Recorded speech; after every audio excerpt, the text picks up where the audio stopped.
Should I go through how to create an empire? Or should I just do that another time? Do whatever you want, I'll just watch. Alright, I'm gonna just go ahead and start it off then. If you want to create a new empire, there's a few main things you gotta do.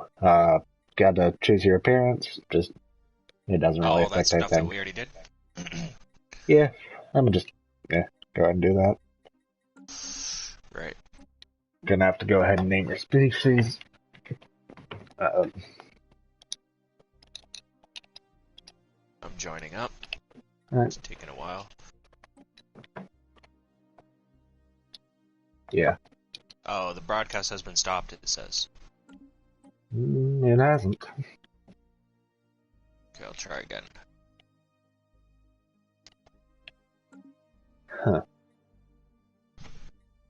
So anything in red you actually have to fill in.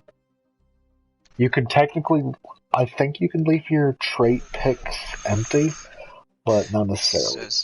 It says the broadcast has been stopped the second time I click on it. That's really weird. And I'm joining your invite. Let me go into the party chat. Click on it that way. Okay. It doesn't work that way either. Let me check. Try the what's new screen.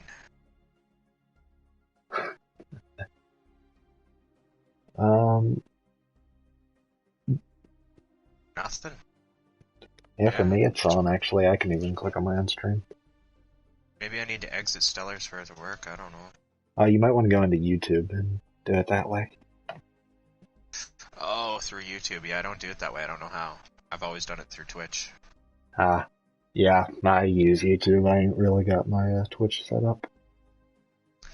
Is there a way I can go through my system and watch on YouTube? Yes, there is. If you go to your media and something else, there's a YouTube app.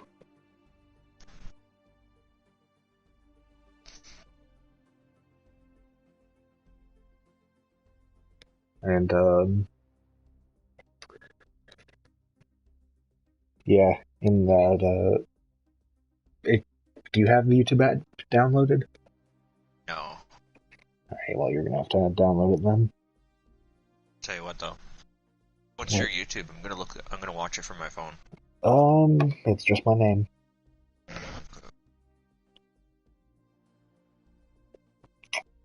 You'll know you found the right one when it only has 5 subscribers.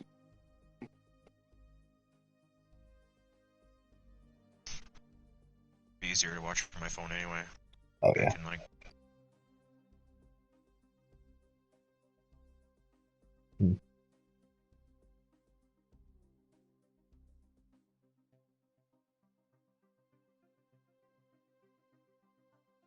Yeah, 1 second.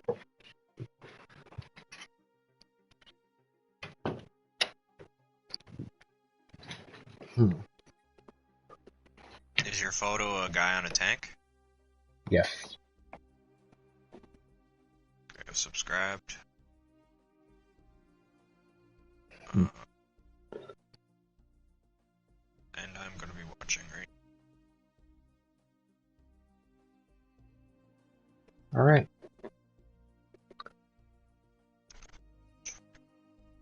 Well, for your trait picks, all the trait picks will give you different things. A bunch of them come in almost sets. Can you, yeah, just mute yourself. Yeah, I did. Alright, thank you. So with Agrarian, it has, plus 15% food from jobs. Ingenious, energy credits, industrious, minerals. You can probably guess what those mean. The jobs are just going to be the pops on your planet. Intelligent will give you more research from each one. By the way, can you mute your mic? Yeah. Alright, thank you.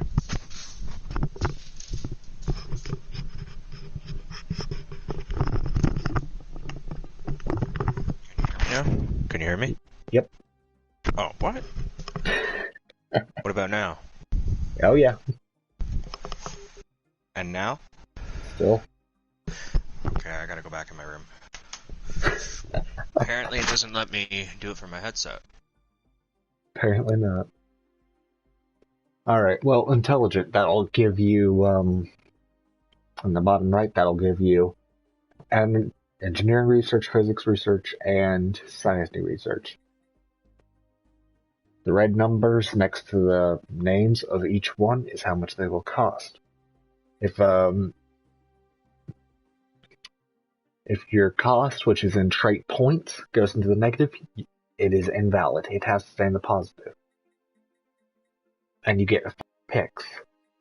If you want more trade points, you'll have to get a negative. Like non-adaptive. Meaning your planets will be less habitable. But you can also pick something else that would be better.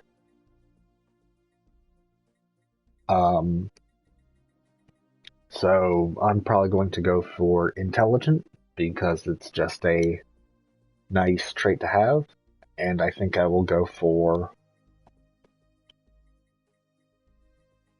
I will grab. I think I'll grab quarrelsome, which will give me a little less unity. But I personally love the strong because it gives more research, more resources, and my workers do better. I'm gonna do solitary because my pops will take a little bit more housing now, but that will let me get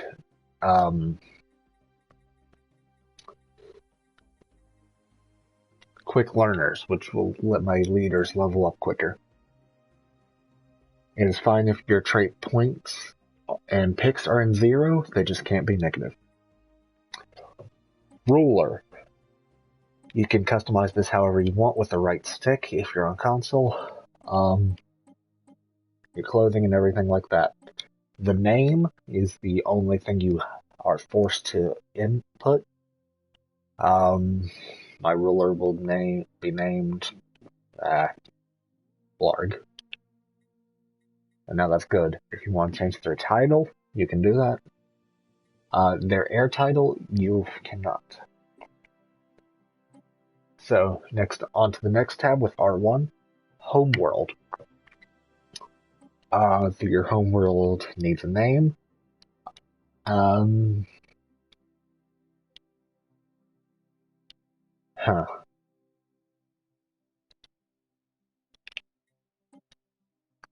As you can see, a very creative naming.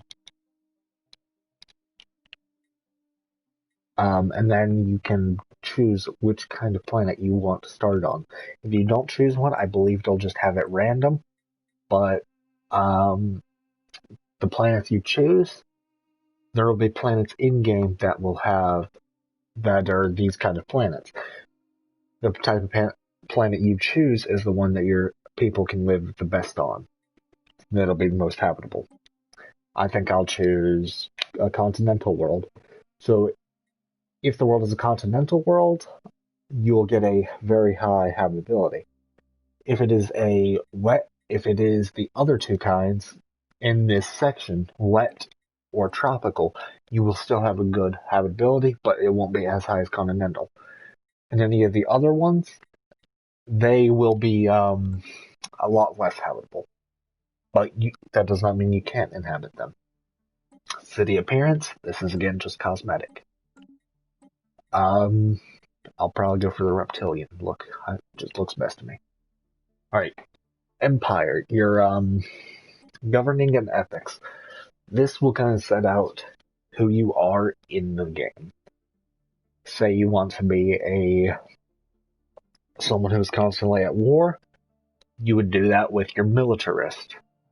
You might want to go fanatic militarist and then something like xenophobe. The fanatic militarist will make it so that your ships fire faster and any claims you make will be better, will cost less influence. But personally, also you won't get this unless you have one of the DLCs. I forgot which one, but it makes you a hive mind. But personally, I think I'm going to be going for a technocracy, which is very good with technology. So I think I will go with a materialist. I will be a fanatic materialist because of the research speed plus 10%. And I think I will also grab authoritarian because of the worse worker resource output bonus. Now, your civic picks. These civic picks are what will change. Your civic picks allow you to start out with different things or have modifiers to your empire. I am going to grab this one mechanist in your requirements. These things will affect if you can or cannot choose it. But this effect, it gives you 8 of your starting populations are robots. So I will automatically have the robot technology. Robots are just nice to have because they are immortal and they do not take consumer goods, meaning it's less resources that I have to have. The second thing I will grab will be technocracy. Capitol buildings replace some administrator jobs with science directors, who will also produce 1 unity. This will make it so that any of my that whenever I upgrade a planet, that planet will gain more research. Then down here is your authoritarian. There are several different types. I will probably go with technocratic dictatorship, but there are also different kinds. Oligarchies, every 20 years, a new ruler. Dictatorial, get 1 ruler for their entire life. And imperial is the same as dictatorial, almost.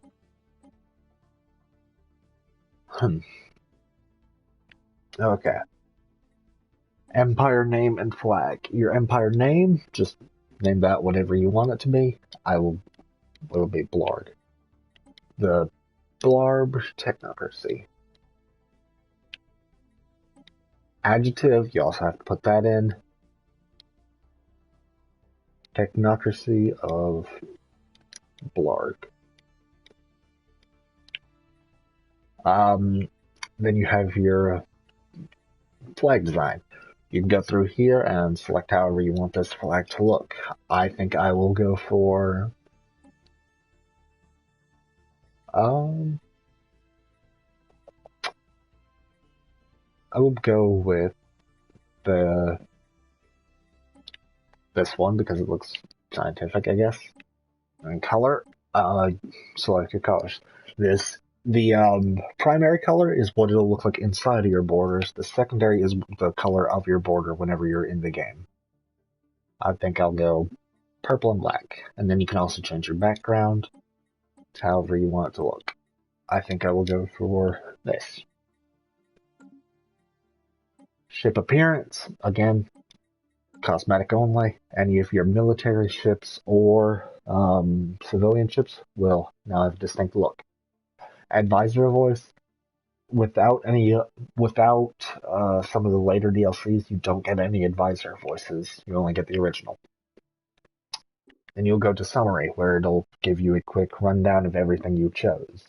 So my people are intelligent, quarrelsome, strong, solitary, and quick learners.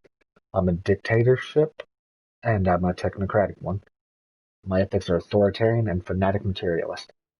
If you fanatic added on just means it costs 2 points for your ethics instead of 1. You get 3 ethics points though. And whenever you're done with this, just click X to continue.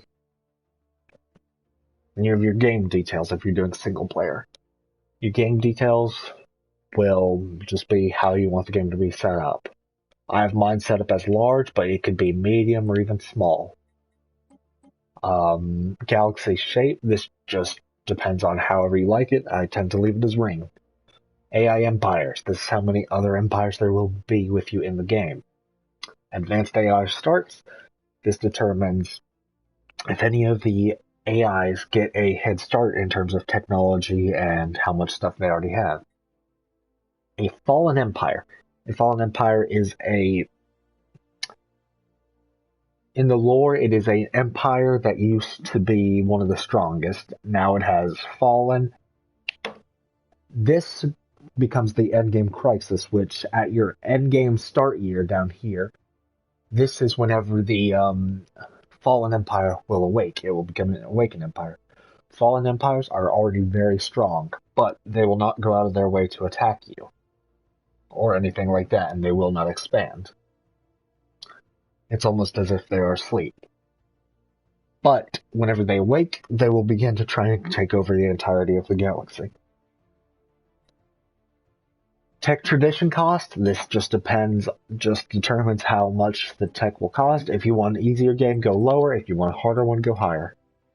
Habitable worlds. Habitable worlds are worlds that you can inhabit and colonize. The colonized worlds can produce a lot of resources for you. Primitive civilizations. These civilizations will just... Basically, they are empires that haven't reached space yet. So, if you wanted to, you could invade them and take them over. You could wait and just watch them and observe them. Or you could enlighten them, and they will become a new empire. Crisis strength. The endgame crisis. The endgame crisis is typically the fallen empire awakening, but it can be some other things. This just determines how strong it is. Mid-game start year. Mid-game is determines mid-game crises. And these crises can be things such as machine upgrade things or horde. And they are like a miniature endgame crisis, basically. The endgame is whenever the endgame crisis will start. The victory year is when the game will fully end, meaning whoever has the most victory points at the end of that time will be the person who wins the game. Then you have your difficulties. Difficulties range from Cadet to Grand Admiral. Cadet being your easiest, Grand Admiral being your hardest. I typically tend to play at Ensign because I'm not the best at the game. I've just played it for a while. Scaling difficulty, this means it'll start out at the lowest difficulty and move all the way up to the highest with time. AI aggressiveness, this just means how likely are wars to break out almost. Empire placement, you got random and clusters. Random just means they'll be randomly thrown in there. Clusters mean they'll spawn near empires near each other. Advanced neighbors means whoever you are next to will get a small advantage. This is for if you're really good and feel like you're destroying them too early. Hyperlane density. Hyperlanes are how you travel through other systems. The density just determines how many of them there are. Abandoned gateways. Abandoned gateways are a late game thing that allows you to travel from one point of the galaxy to another without having to worry about hyperlanes. The same goes for wormhole pairs, except wormholes cannot be closed off, such as abandoned gateways. Guaranteed habitable worlds. This is how many habitable worlds are guaranteed to spawn near you. These guaranteed habitable worlds will usually be your kind of the world you chose. So in my case, it would be another continental world, most likely. Iron Man mode means you can't save scum. It basically takes a save every once in a while, and you cannot load back a previous save except for the most recent one. This also enables trophies for PlayStation. Once that's done, you'll just click X to play. I'm going to start it up. Alright, I'm going to grab water, drink while this loads.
Alright, sorry about that.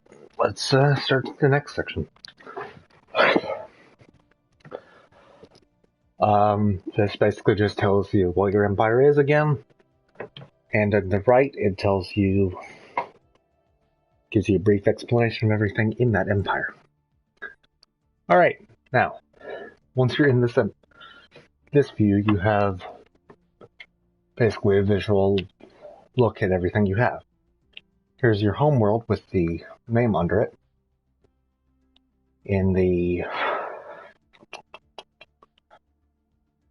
Alright. This is your station, which allows you to build special things in that area. Here is a small fleet of yours. This is your science ship right here, and this is your construction ship. These three are your military ships that you start WoW with. If you click R3, you can zoom in and out of that area. Notice in the bottom left-hand corner, the game is paused right now. Alright, so the top bar is all of your resources. Any of the pluses next to them are how many of those you're making. Alright, so along the sidebar, you have your different sections of things you can do. Contacts, whenever you find a new empire, it'll be there. Your situation log. Anything that requires a scientist to go and investigate will pop up in the situation log. Anomalies are things that shouldn't happen that your scientist can research. And victory. This is the victory score. Whoever is in the first place will win. Alright. Technology. Here you have your technology, and you're going to want to go to select research and choose whichever you see best.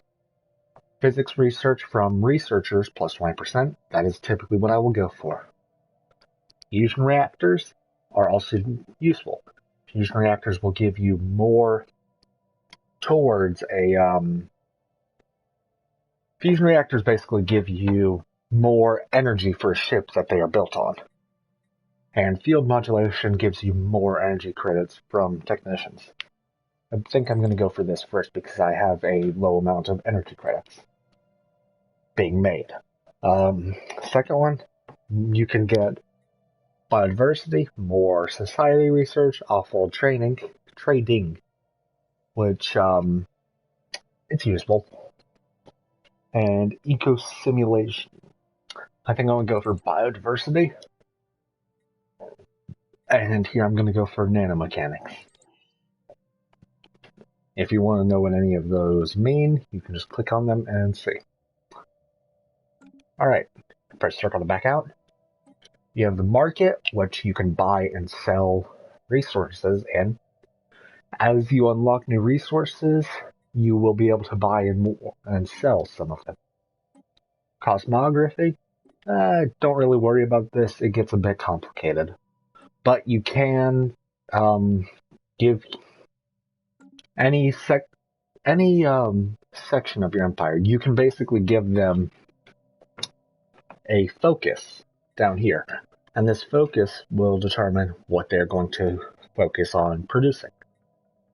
Whichever one of these focuses you choose will be made in that district as long as you provide them funding as either minerals or energy credits. I tend to build mine on my own, but if you start getting a lot of planets or something, this can be very useful. You have your expansion planner. I typically don't even use it. Society. Society, as time moves on and you gain more unity, you will unlock a society point. I mean a tradition point, sorry. And you can adopt a tradition which will give you an effect. The adoption effect on the right-hand side is what you will gain from that as you gain it. You may commonly hear that prosperity is the one that most people go for. It is an extremely useful job. Mining stations will give you 10% more resources. That is very nice to have. Inside of each one of these, you have different things that you unlock. It's almost like a small tree, skill tree. Start out with one, move on to the next. These will give you different items and buffs. Whenever you are finished with them, you unlock an Ascension perk. These Ascension perks are basically game-changing, but they take a long time to get. Each one of these gives a very large boost. Like the first one, star-based influence cost, minus 20%. Claim influence cost, minus 20%. Very useful if you're wanting to expand a long ways. This is the one I typically go for, technological ascendancy. This one gives you more research speed, and rare technologies are 50% more common. Rare technologies are technologies that they will show as blue. Typically, they are a lot more valuable than normal technologies, but they take a lot longer to research. You have people, which are your leaders and scientists, admirals, and generals. They can go into a respective job that requires them. Fleets and ships.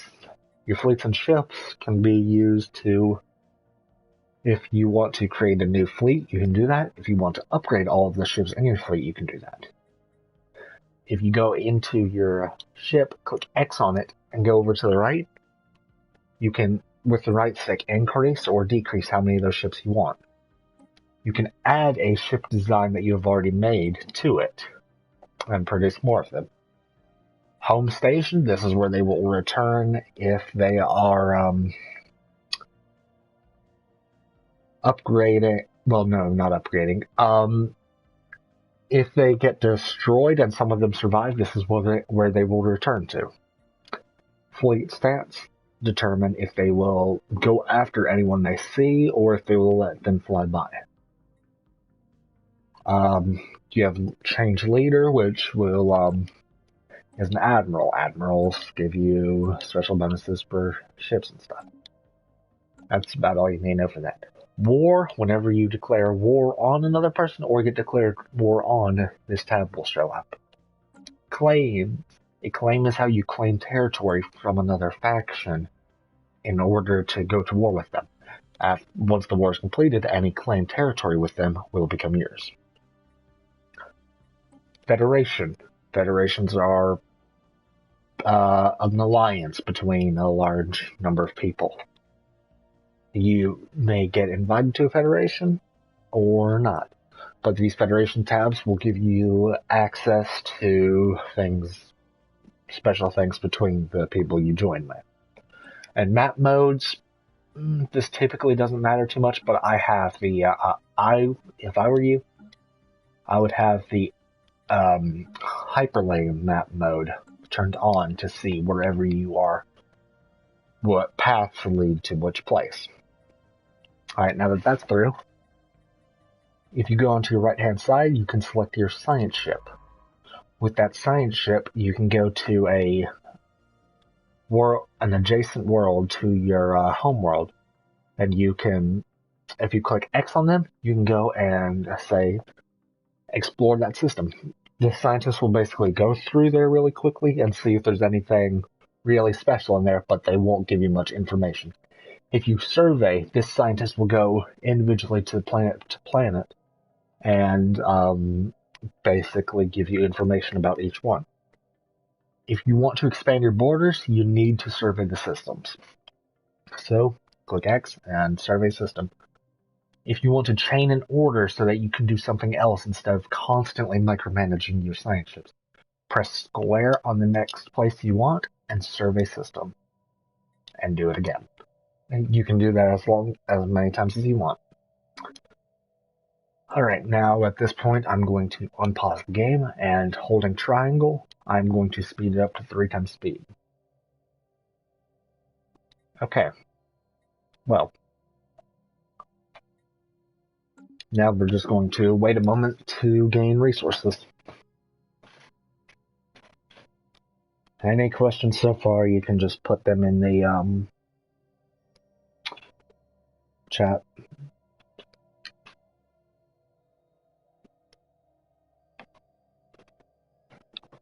Oh, okay. So, this right here, this little orange planet, is a habitable world. Once the scientist is done researching, surveying that world, it will tell you how habitable it will be. I know a cheap way to know if this will be very habitable or not.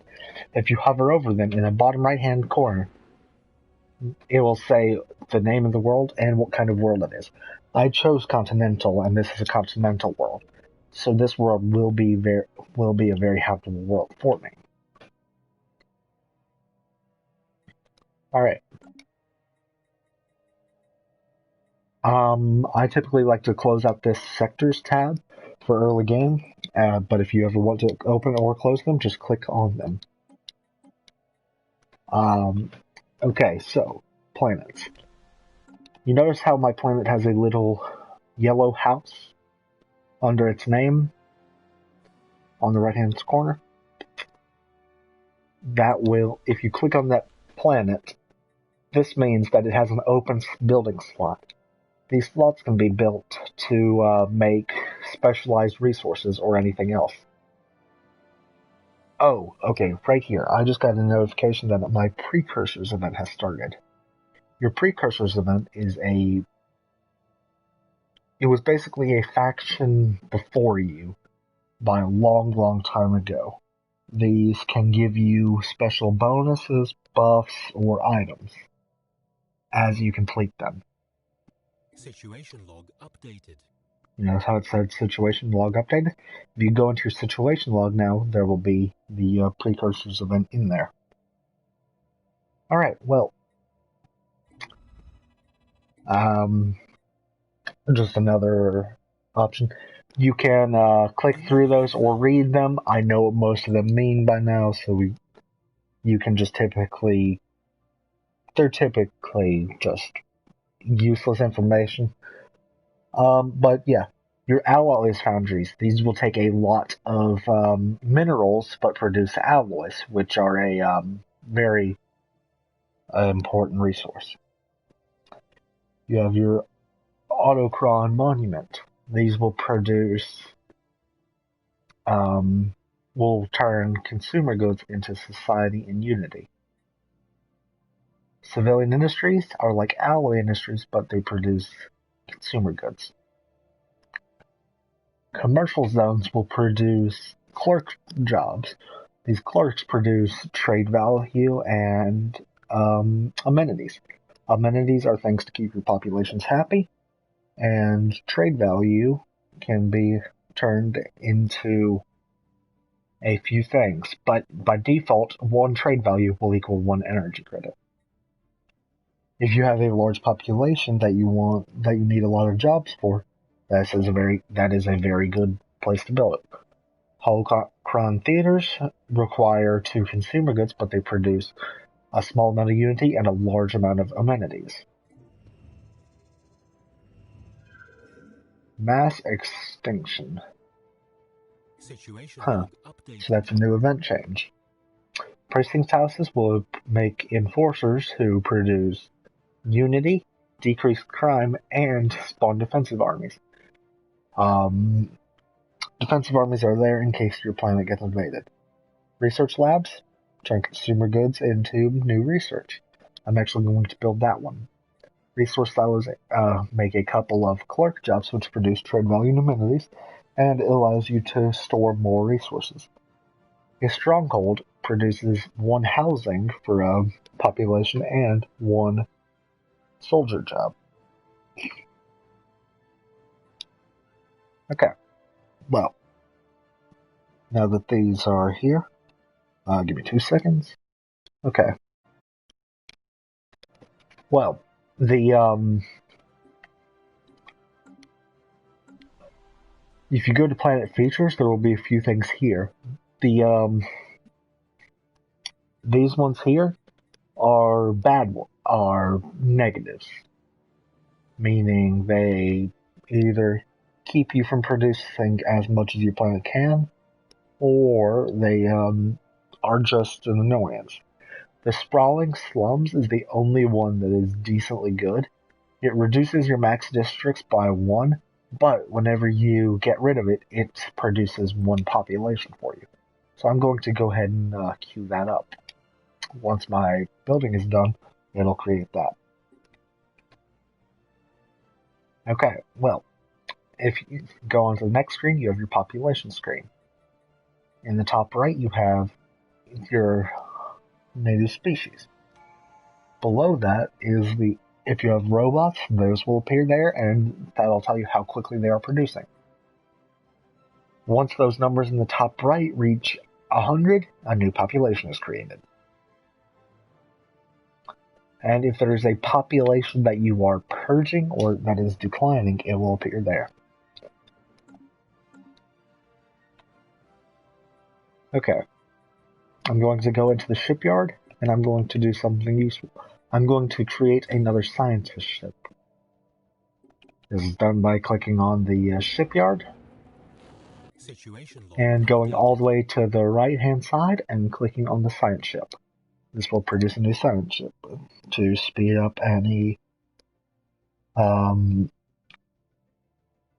researches or things like that. Oh, on the bottom here, this is your notifications. I'm gonna go ahead and research this, but your notifications. The one I just got is a tradition available. Traditions, like I said, can be very useful, and you might as well go ahead and grab them whenever they are available. I'm going to adopt the expansion one because of its adoption effect. I will get 25% faster colony speed. Habitable World Survey. This will give me a small reward if I survey 8 habitats, but if I decide to decline it, I will get 20 influence. I'm going to go ahead and accept it, and I'm going to adopt the expansion one. Okay, along the bottom now, if there's an anomaly, your scientists will automatically research these anomalies if they are the ones that discover them. Next is was the leader gaining a level. Here's just the construction complete. Don't really have to worry about those too much. Alright, but here on the right-hand side, I now have these new scientists.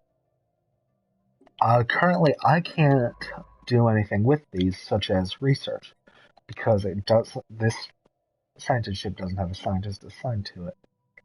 So, I will go over to R1 and go to Recruit Leader. I'll go here, and if you have a spare leader, you can select them. But I don't have any extra that aren't doing something. So I'm going to go here to Recruit New Leader. Ooh, I'm going to have to actually wait because I already spent a large amount of energy credits, so I actually can't afford any new ones. So, what I'm going to do is, I'm going to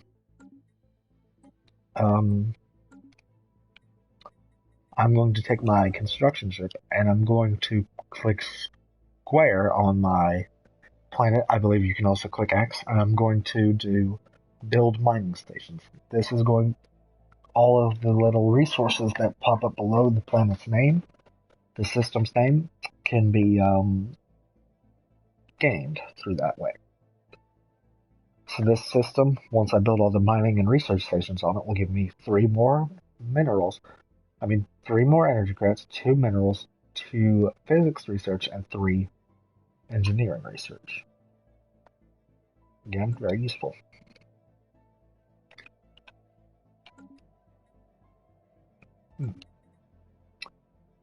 Okay, I think I'm going to leave this one here. If you'd like to, go ahead and subscribe if you find this useful. I will do another part of this before too long. Well, everyone, have a good day.